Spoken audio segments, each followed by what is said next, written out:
Well, sometimes I look back and I just wonder, what were we thinking? What was I thinking? We went for a long, long period of time with no resources. And when I mean no resources, I mean no resources. People told us we were crazy to go all in. Is this really going to work? I think some of the most beautiful things can emerge through trial and through difficult times. I had been a physician for a long period of time, and I'd had a patient who came to see me, and they would ask me, Dr. Hill, what do you think about the essential oils? And I made the mistake one time of saying, I think that's one of the craziest things I've ever heard. She looked me right in the eye and she said, I am so disappointed to hear that, because that's done more for me than you or any of your colleagues or anyone has ever done for me. And it intrigued me. And over time, I became more intrigued. I became involved with essential oils. And now for the last several decades, this is all that I have focused on and all that I have done. I remember when I first came into the essential oil industry, I thought they were voodoo oils. I thought they were really, really strange.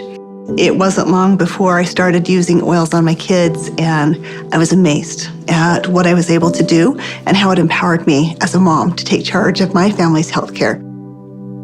So I was a huge skeptic. Parents were educators. My father was a professor of physics. So I just wasn't raised with anything but allopathic Western medicine. I learned over the years how effective they were and can be, especially if they're pure. When you make a claim that your product is 100% pure and you don't know that it's 100% pure, that's an integrity problem. I sort of made this conscientious decision. You have to, as a human, recognize that you have an obligation to help and to serve other people. After working 10 years in the essential oil industry, I found myself leaving for integrity purposes, because I knew that essential oils had to be pure. The desire of my heart was just to go home and raise my children. I've tried all the essential oils out there. There's nothing that meets the quality standards our family needs to use for our health care. And it was in that moment that I knew, stop thinking with your head and start thinking with your heart. It all came together, and I had such a grand vision of going out and finding the world's most pure, most potent essential oils and educating mothers like me how to take charge of their health care.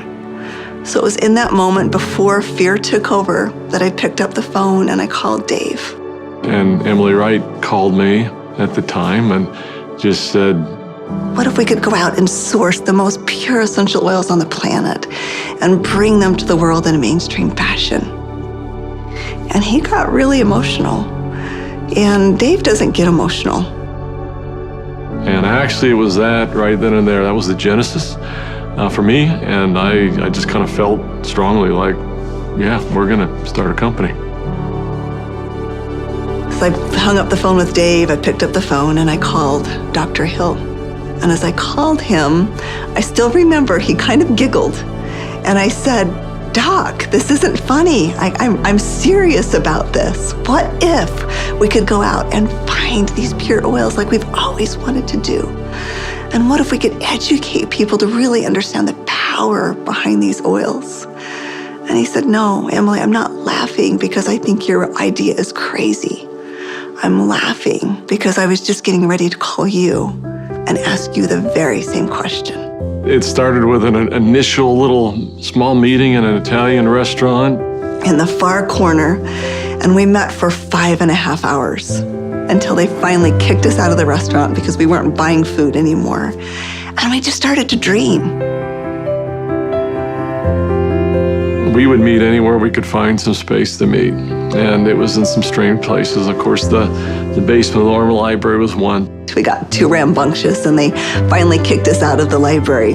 Sometimes it was in the basement of our homes. I remember not telling my kids, that I was unemployed and starting a new thing, but the dad was working on a project in the basement. As I did the business plan, I started to realize that this was going to be big. I just knew that with such a good team and product that had changed our lives, we felt like this was going to be significant. So as we began in the spring of 2008, that's when we had a massive falling out with the housing market in the United States. And there was a lot of panic and a lot of fear. We looked at starting this company. The first thing you think is, I got to raise money. I've got to get capital. And we set out to do that initially. And actually ended up, the four of us, back in New York City, visiting with some very high-profile people. And as we gathered together that next morning at that conference table, and we've got, all of these Manhattan-style managers that are meeting with us, and they quizzed us for hours. Finally, at the end of the day, they looked at us and they said, "We believe that your business model is going to work. We believe that you will be successful, and we want to fund your venture. We'll give you $5 million. And we all, of course, felt extremely elated. They were willing to fund the company, but of course they were interested in 51% and control.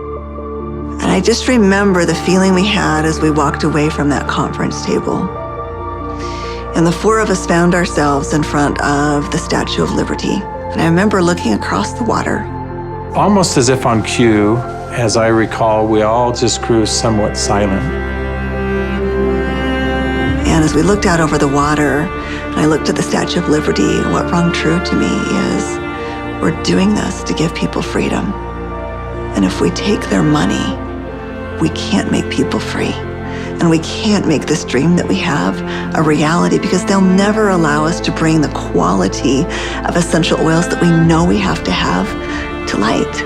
Because they'll be looking for an exit strategy, they'll be looking for a return on their investment, and that can't be part of the equation. I remember standing right next to Dave Sterling, and Dave looked at me, and in kind of a somewhat shocking way, he asked me, "How much money do you have, Doc?"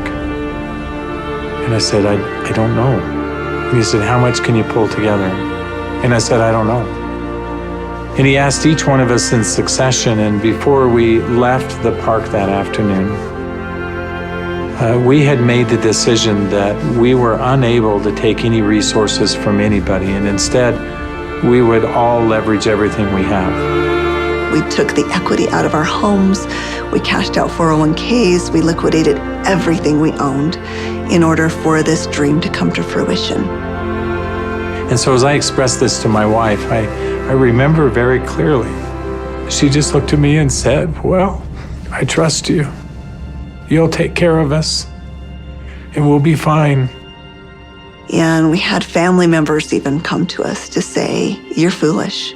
Your family is going to be homeless." So we went all in, everything. We didn't hold anything back. We thought it would be for just a couple of months that we went without any income, but it was 13 months. Those final months, we're eating almonds and yogurt and telling our kids they can't go to dance practice and they can't play sports because we don't have enough money. But having that belief that it was all going to be worth it. And I remember a day that we had $5,000 left in our account. $5,000 because we just put together this big oil order. And we didn't know how we were going to make payroll. We didn't know how we were going to make commissions. And just to see how doors open every single time, as long as we continued to step forward, the doors open. People ask me sometimes, how are you guys able to do what you did? And, but everybody rolled their sleeves up and we did every job. We did this job, this job, this job. I was supposed to go out and find these precious oils. So I started calling people. Every single person would say, "Of course, our oils are 100% pure." And that's when I realized almost all essential oils that are sold out there are sold through brokers. These brokers were very smart people, often having very sophisticated labs. And the oils were almost always changed. Most were not pure. Most were synthetically created. I had probably 100+ different samples that had been sent to my home. And every time we would meet, Dave, Dr. Hill would say, Emily, have you found the oils yet? I'd have to say, not yet. Like, are we going down the right path? Is this really what we're supposed to do? And I remember one beautiful day, I opened up my doorstep and 5 oils showed up all in the same day. It was frankincense, lavender, tea tree, lemon, and peppermint. As I smelled these bottles, I called up Dave and I called up Dr. Hill and I said, I found the oils. I brought my camera because that was going to be a moment that I wanted to capture. And we pulled the lid off and smelled it. We were confident that these were the purest oils on the planet. I remember that first discussion we had. We talked about the culture of the company. What type of soul do we want doTERRA to have? And we realized that these oils are experiential. And we realized it had to be a person-to-person model. We had to bring people together. We've got to have a culture of giving back. We have to have a culture of caring. Locking arms with the people who are putting the seeds in the ground, who are harvesting these products. It's making sure that their needs are met. As I look back on it today with doTERRA, it's overwhelming to me to see the impact it is around the world. There's a lot of sacrifice, but again, those are days we look back on, with some pride. Sacrifice is a really important piece. Today, we've empowered nearly 8 million families all around the globe. We're now filling 315,000 bottles of oil every single day. And just to think about it on that scale just warms my heart, knowing that every single bottle is changing somebody's life on both sides of the bottle.